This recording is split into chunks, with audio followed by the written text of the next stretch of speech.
40th birthday, 50th birthday, 60th birthday. ఏ బర్త్డేకి happy birthday నాన్న అని మనశాంతిగా విష్ చేయలేకపోయాను.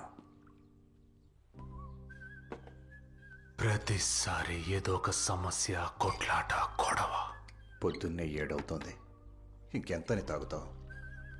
నాన్న అనేవారు, నీ కొడుకు నీలాగే తయారైతే అప్పుడు నీకు అర్థం అవుతుంది అని. నేను మీలా కానప్పుడు మరి నా కొడుకు మాత్రం నాలా ఎలా తయారవుతాడు అని నేను అన్నాను.